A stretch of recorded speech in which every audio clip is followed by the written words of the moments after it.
¿Por qué te eligieron a vos para hacer esa obra? Mira, no es que me eligieron a mí personalmente en el momento que fue el encargo. Yo pertenecía a una comunidad de trabajo en el sótano de Santo Domingo, la abadía de Santo Domingo de Buenos Aires, el convento de Santo Domingo de los Padres Dominicos, donde teníamos el estudio, donde había ingresado muchos años antes, que hacíamos estudios paralelos a los de la carrera. Yo no estaba recibido todavía, pero faltaban algunos años, ya era docente en la facultad y bueno, informaba parte de un grupo de arquitectos y estudiantes y estudiantes por recibirse y algunos que ingresaban, yo qué sé. Entonces era un grupo grande de arquitectos que se había dedicado a, luego de la quema de las iglesias en la época de los 50 y pico, había necesidad de reconstruirlas, se hicieron pedidos y este grupo de arquitectos, anteriores a mí, que ya estaban en el grupo, empezó a reconstruir esas iglesias y luego vinieron pedidos de capillas nuevas, iglesias, reconstrucción en otros lugares del país, en varios lugares. Así que el instituto era muy completo, ahí teníamos la formación también nosotros en materia filosófica y un montón de cosas religiosas también, litúrgica y un sinfín de estudios paralelos a la facultad. Ahí llegó a raíz de un conocimiento que tenía el doctor Carlos Raúl Sanz, que falleció este año hace muy poco, un gran amigo, no en esa época, porque recién lo conocía. Él estaba ligado al convento de Santo Domingo, fue juez de la corte, fue abogado y de la UCA profesor de filosofía del derecho, en fin, una serie de cosas. Él conocía el instituto, el estudio y sabía, era de acá de Giles, de Giles, y el padre Kaufmann le comentó al padre Kaufmann que estaba por reconstruir la iglesia, quería modificarla, necesitaban salones para reuniones que no tenía y unas torres que estaban muy deterioradas, que había que invertir un montón de dinero en la reparación de esas torres, que por otra parte no tenían ningún lugar de reunión, era imposible, nada, ocupaban espacio nomás, y tampoco tenían grandes valores arquitectónicos, pero sí sentimentales, por supuesto, y ligados a la comunidad de alguna manera, por supuesto, históricos por vieja, directamente. Bueno, querían reformarla y formaban parte también, junto con una comisión de vecinos prestigiosos de la zona, de acá de Giles, una comisión numerosa, decidieron ir al instituto a encargar el proyecto. Así aparecieron en Buenos Aires, yo estaba en Buenos Aires, yo estudié en la Facultad de Buenos Aires, soy de Buenos Aires, y bueno, llegaron ahí para hacer el pedido. Ahí los recibimos, los arquitectos que estaban ya recibidos, ya trabajaban bastante ahí, nosotros que faltaba poco para que nos recibiéramos, pero estábamos ahí todavía. Y bueno, escuchamos el pedido de esta comisión y el padre Kaufmann, y a partir de ahí nos encargó un anteproyecto para la reforma de la iglesia, anteproyecto que hicimos con una maqueta también que trajimos cuando vinimos para acá. Algunos arquitectos, Gino Orecchia, Hernán Gil y algunos otros más, estudiantes y yo, que vine también. Mi madre era de la zona de Mercedes, había nacido ahí, yo tenía recuerdos mucho de la zona porque veníamos mucho, y tengo mis abuelos ahí enterrados en el cementerio de Mercedes. Y me había hablado de Giles, pero yo no tenía conocimiento de San Andrés de Giles, sí de Mercedes, pero no de Giles. Bueno, vine con el grupo. En ese momento hice todo un itinerario, recorrí el pueblo muchísimo para ver las características de la arquitectura del pueblo. Saqué muchos diapositivos de cosas para ver ideas, ¿no?, de lo que era el lugar. Comprobé que había mucha obra ladrillera, de ladrillo, digamos, del siglo XIX, de épocas atrás, me pareció que era una característica típica del pueblo, de este pueblo y de muchos pueblos del interior del país y de la provincia, ni que hablar. Bueno, estuvimos elaborando el anteproyecto juntos. Yo me dediqué de entrada ya ahí porque estaba bastante libre de la facultad en ese momento, y pude realizar el proyecto junto con ellos, con Gino Lecchia en especial, que dividimos en varias etapas. Una primera etapa que era el presbiterio, el altar mayor, digamos, y la cúpula con el mural de la cúpula, la pintura, y otras pinturas que planifiqué porque ya también pintaba y trabajaba en estas cuestiones de artes plásticas, que son las pinturas que están hechas en del Sagrado Corazón y San José. Luego una segunda etapa que era la nave central, digamos, toda la nave, y luego la última etapa que fue el frente completo, todo nuevo. Eso sí, se volteó, se demolió el frente, que no era el pedido de la comisión y del padre Kaufmann, cosa que nos pareció bien a nosotros, y hicimos los salones del frente, los salones de arriba, la torre, en fin, bueno, posteriormente. Toda esa primera etapa, yo ya había diseñado todo el muro del fondo en ladrillo, lo había diseñado yo, efectivamente. Con Gino Lecchia trabajé en la primera etapa, donde hicimos el agujero el orificio de la cúpula, donde entra la luz, se rompió. Se taparon todas las ventanas que estaban iluminadas indiscriminadamente, sin ninguna orientación en la luz, era una luz indefinida directamente. Entonces tratamos de controlar la luz del templo, en donde hay un mural, que el mural simboliza Pentecostés, es decir, luego de resurrección de Cristo, la Virgen con los apóstoles, en donde aparece el Espíritu Santo, manifestado por la paloma, que es una especie de, no es una veleta, pero es una especie de veleta que gira con el viento, que no se sabe dónde viene y dónde va, como decía Cristo en una de las parábolas. Es el Espíritu Santo, que es la luz de arriba que ilumina toda la zona.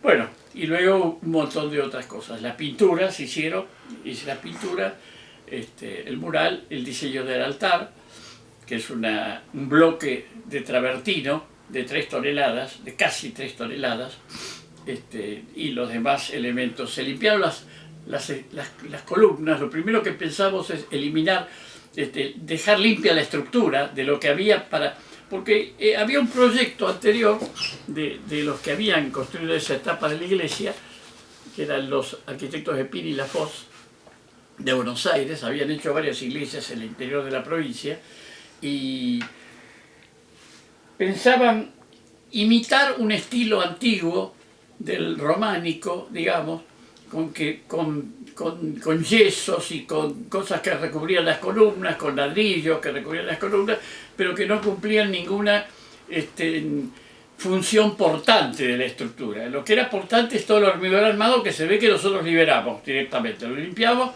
Solo se revistieron esas columnas a propuesta de Gino Lecchia, las que están revestidas con ladrillo nuevo directamente, pero que permitían dejar ver, porque era un bosque de columnas que no cumplían ninguna función. Bueno, ese fue el proyecto que presentamos en su momento, con fotos de maquetas y cosas así, que fue aceptado por esta comisión. Es decir, que yo participé mucho, intensamente, en esta primera etapa, y luego seguí yo a cargo de toda la obra. Quiero decir que, si bien no era arquitecto todavía, estaba ya terminando casi, pero por eso contratamos a Gino Lecchia, que sí era arquitecto, y a una empresa dirigida por un arquitecto, Rivera, que era el representante, el que construyó toda la primera etapa de la iglesia. ¿Cuáles son tus construcciones que consideras importantes? Quisiera terminar de hablar de la construcción de la iglesia, antes de decir eso. Posteriormente, las otras etapas, la segunda, que fue toda la nave central, donde había elaborado un vía crucis en los muros esos que están en blanco en las naves laterales, que después fue destruido por... Es una larga historia que algún día contaré. Un Vía Crucis que llegué a realizar ahí, pero no completo, sin terminar, se volteó.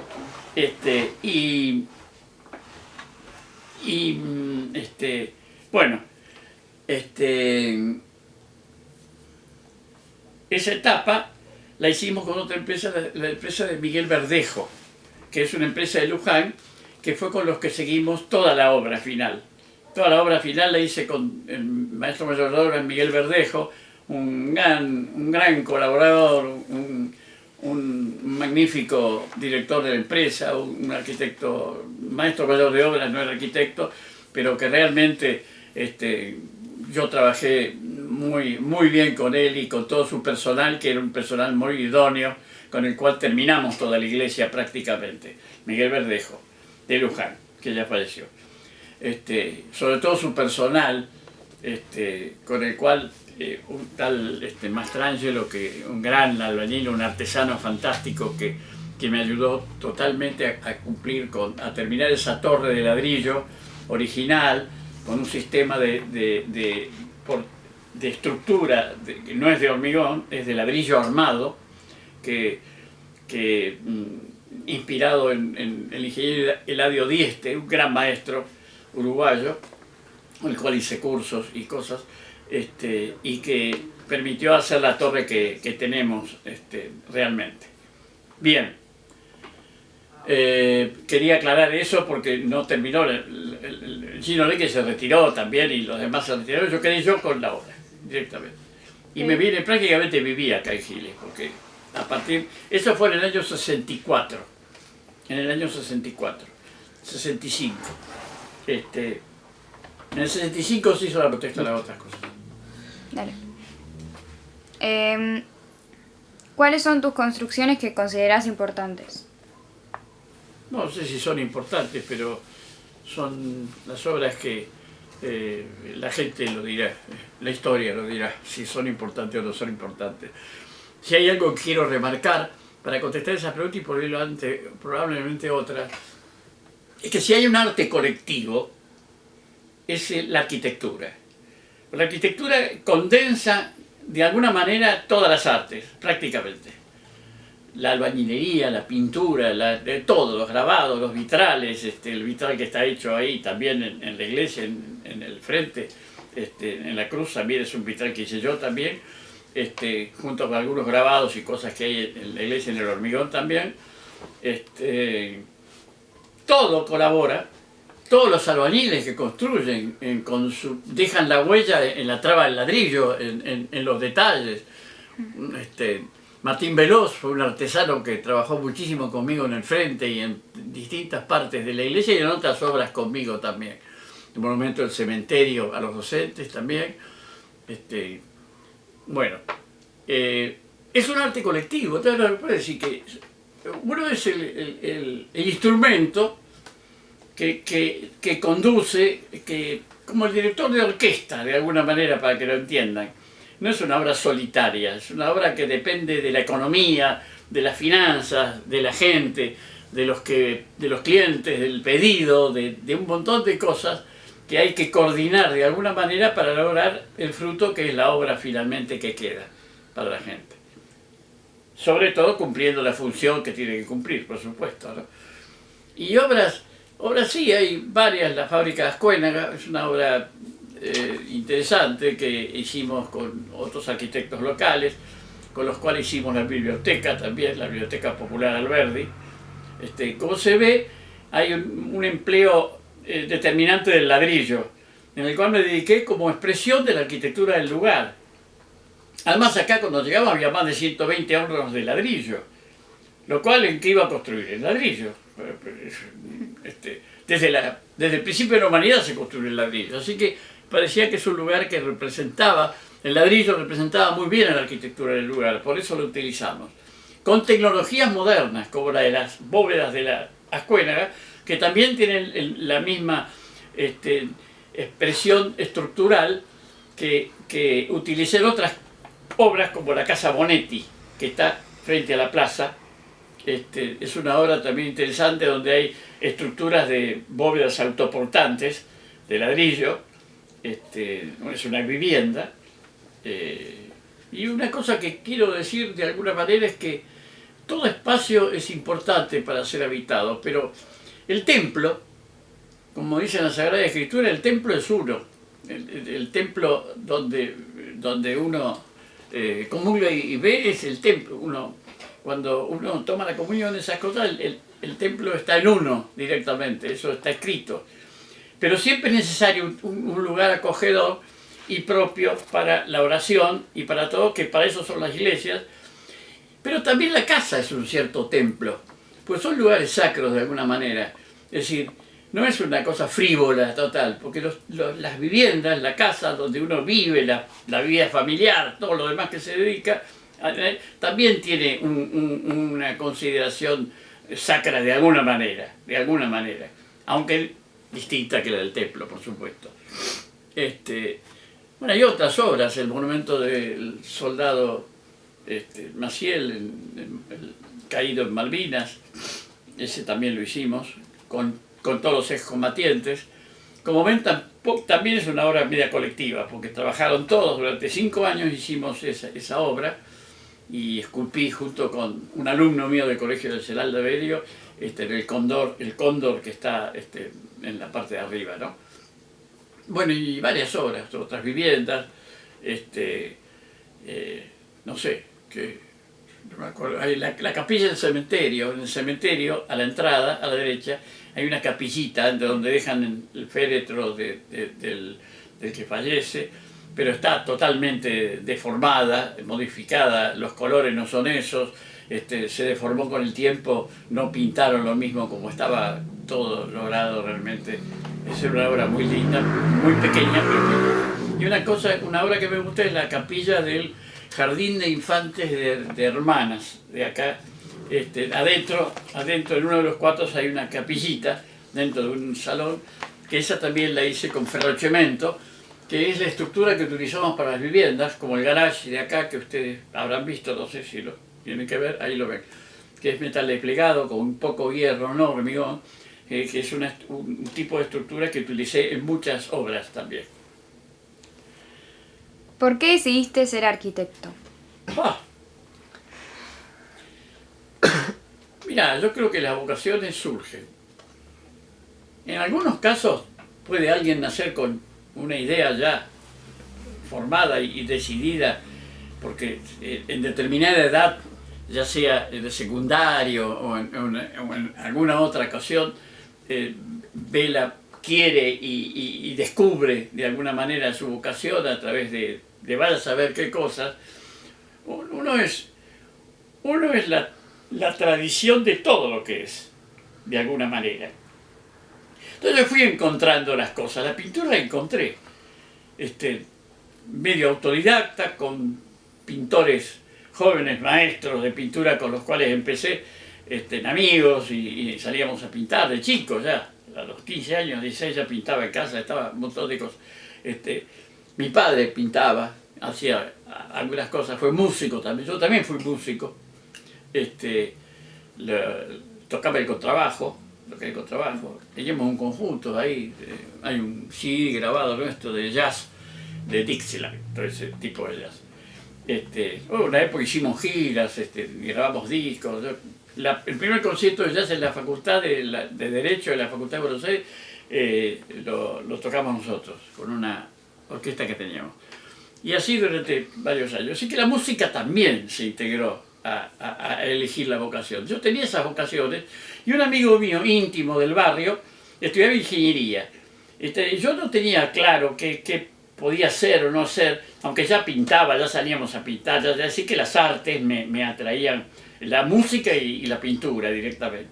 Y este amigo íntimo que me conocía muy bien, él tenía un año o dos mayor que yo, conocía mis inclinaciones, medio me aconsejó: mira, lo que tenés que hacer es arquitectura, porque me parece que está más cerca de lo que haces vos, que yo no tenía mucha idea realmente.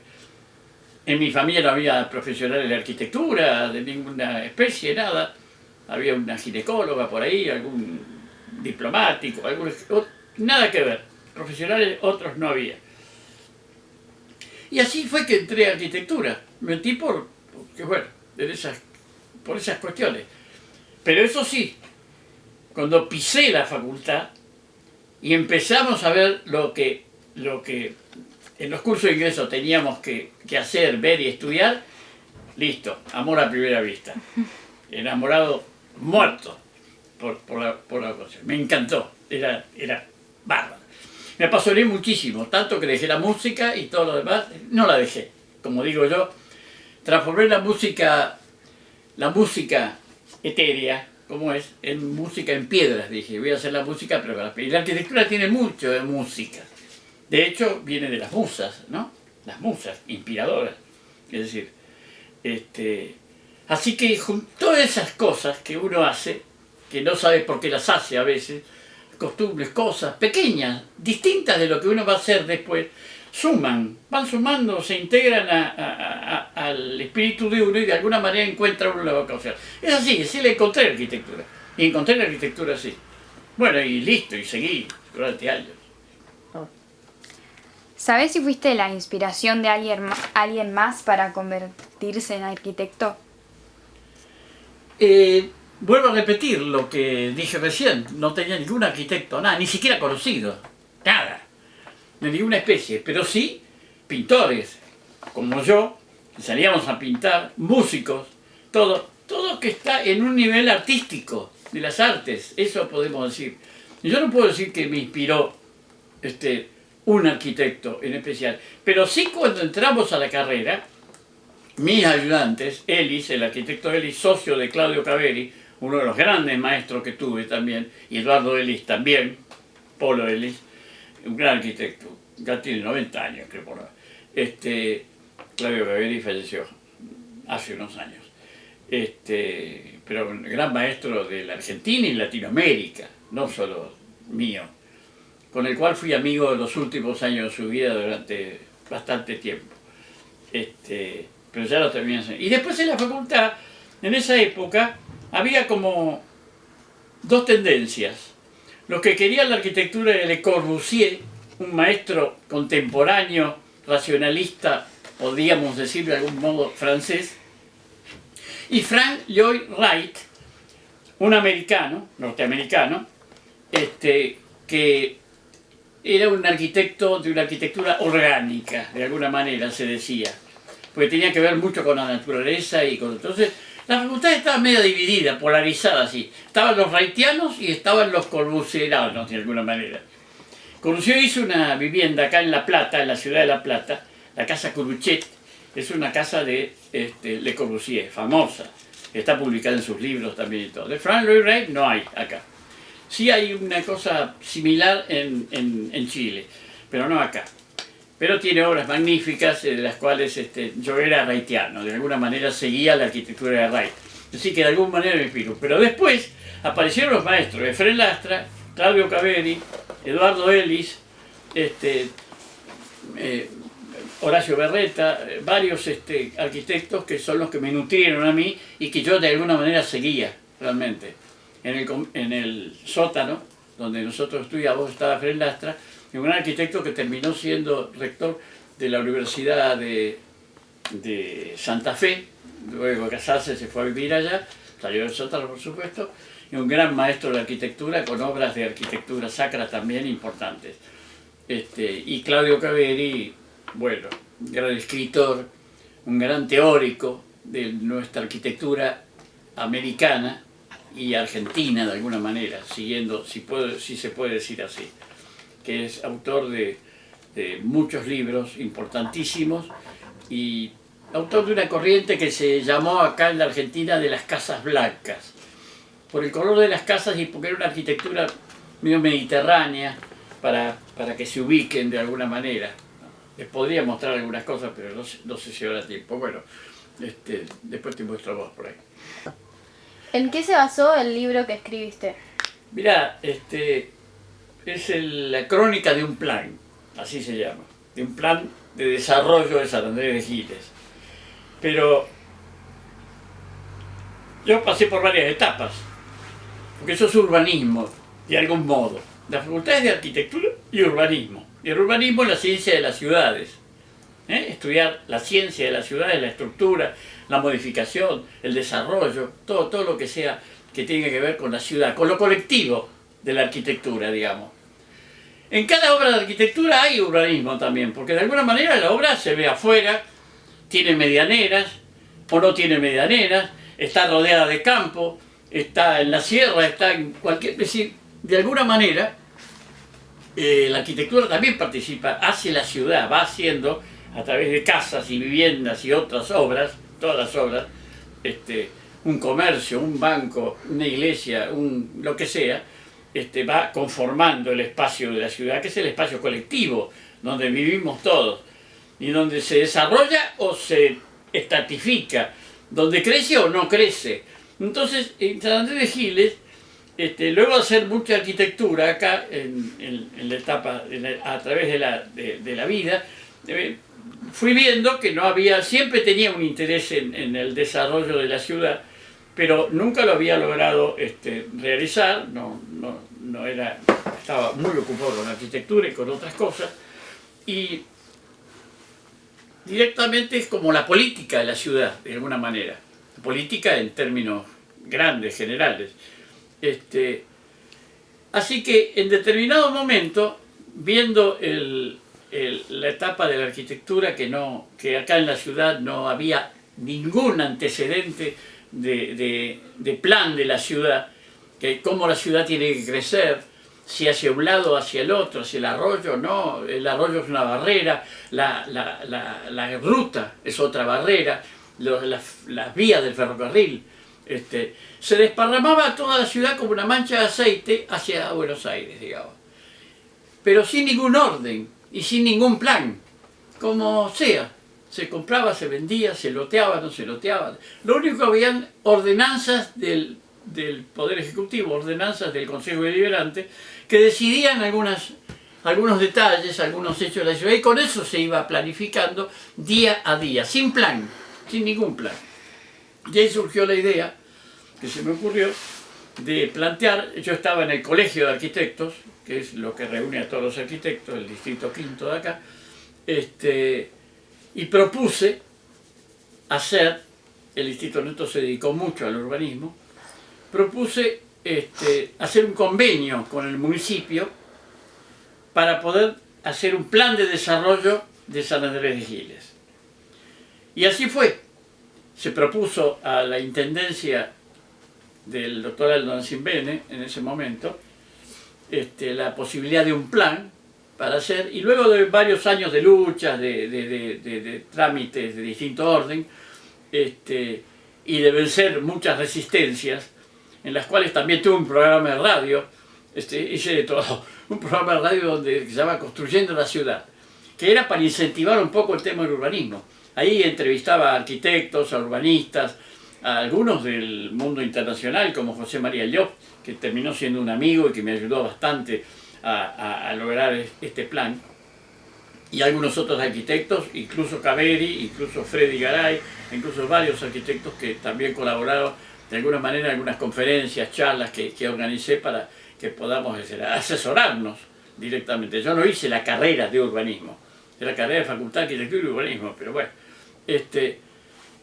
Y bueno, fue aceptado el plan, se hizo el convenio, y ahí en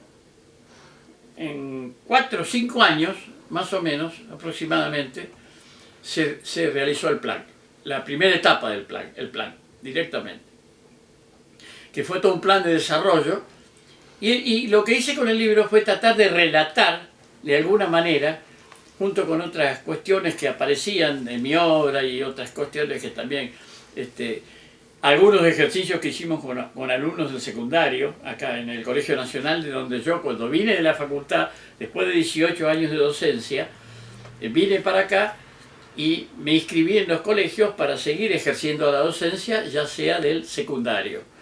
Y tuve muchos años acá también en la docencia, ya ahora ya dejé, hace años, en algunas escuelas rurales, en Cucuyú, y luego la Escuela 12, y el Colegio Nacional, la Escuela 1, yo qué sé, sobre todo el Colegio Nacional.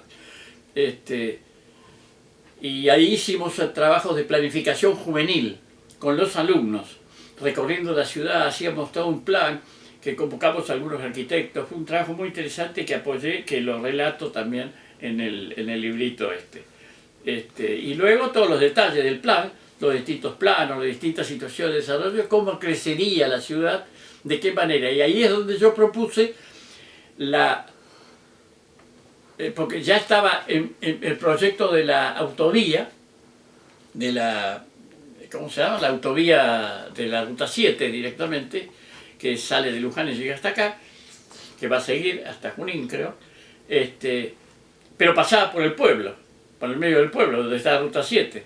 Entonces, viendo que eso iba a ser otra barrera realmente importante, impidiendo el desarrollo de esa ciudad, por un lado, otro de los crecimientos que pusimos en el plan fue cruzar el arroyo, integrar el arroyo a la ciudad de alguna manera, con un parque natural que todavía no está hecho, pero que está el proyecto de un gran espacio que va a ser un parque natural para esparcimiento de la ciudad y de los habitantes, y conservación de la fauna de acá, del lugar, de la zona, y de la pampa, fundamentalmente, y también controlar un poco los crecimientos. La vía era una gran barrera, lo mismo hicimos el crecimiento de la zona industrial, y algunas zonas de reserva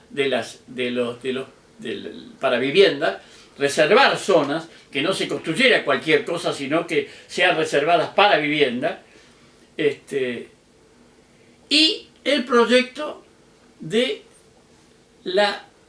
el traslado de la autovía, que no pasara por la Ruta 7, sino que la Ruta 7 se convirtiera en una avenida de entrada al pueblo, como va a ser ahora, y se trasladara lo que están terminando de hacer, gracias a Dios, el traslado de la autovía, así que la autopista pasa por afuera del pueblo, no le impide ningún crecimiento, al contrario, sobre todo teniendo en cuenta que la otra cosa que propuse fue que el hospital estaba impedido su crecimiento por haber construido equivocadamente, a lo cual nos opusimos siempre, la terminal de ómnibus ahí, que no es terminal de nada, porque entran algunos ómnibus, pero los otros no entran directamente, siguen. Entonces, la idea era dejar la tierra que estaba propuesta para el crecimiento del hospital, que sí el hospital necesita crecer en planta baja, además ir a una altura, y entonces ese crecimiento fuera posible con el traslado de la terminal actual, que ya está proyectado también. Ese traslado de la terminal para una zona más útil para la posición de la autovía, trasladada ya. Bueno, y eso fue todo el plan, y el libro fue dejar el testimonio, como una especie de testimonio escrito, de todo lo que fue el desarrollo del plan, el modo de su trabajo, y del equipo de los 6 arquitectos que trabajaron, todos los únicos arquitectos que había acá, con ellos trabajé, arquitectos locales, José Llanes, Carlos Albeverio, Aquiles de Simone, que falleció, Andrea Pregiaro y Leticia Paganini, junto conmigo. Yo coordinaba el equipo, un gran equipo que trabajamos muy bien, muy en equipo, como se debe realizar estos trabajos realmente, ¿no? Con colaboración de gente de La Plata, que también participaron en el equipo, sobre todo Susana Garay y otros arquitectos de La Plata que se integraron como verdaderos parte del equipo, no como trabajaban habitualmente en La Plata, mandando los planos ya hechos, sino que los hicimos juntos con ellos directamente. Pero nosotros no renunciamos a nuestras ideas y ellos tuvieron que aceptar también las ideas que proponíamos de acá, que es la mejor manera de realizar las cosas. Es decir, si el desarrollo de la ciudad es para los habitantes de Giles, qué mejor que los arquitectos que lo hagan, aparte de los asesoramientos que convocamos, que tuvimos y que queremos, formen el plan y hagan el plan. Esa fue la idea y así se realizó. Después mi hijo, Juan Patricio, entró al municipio y continuó estudiando el plan y finalmente dibujó la traza de la autovía definitiva, que es la que se está haciendo junto con Vialidad Nacional. Eso lo hizo Juan Patricio Adeso, que siguió el plan e incluso desarrolló toda lo siguió desarrollando y completando todas las partes que faltaban del plan para el desarrollo del mismo, hacia la zona que está ampliada y hacia la ruta 7 también como entrada del pueblo. Eso es el librito de la crónica de un plan. Es el testimonio de todo esto. ¿Ganaste algún premio por tus obras? Si ganaste algún premio por tus obras. Y hay, sí, algunas cosas por ahí. Pero no tiene ninguna importancia. También algunos trabajos de pintura fueron premiados, en algunos otros. Tuve el honor de que me dieran un premio a mi trayectoria en el Colegio de Arquitectos. Está ahí fíjate, Tomás, está ahí. Y después me nombraron ciudadano ilustre, bueno, todas esas cosas que se hacen, que agradezco al Consejo Deliberante porque lo decidió por unanimidad y es un orgullo para mí, sin duda.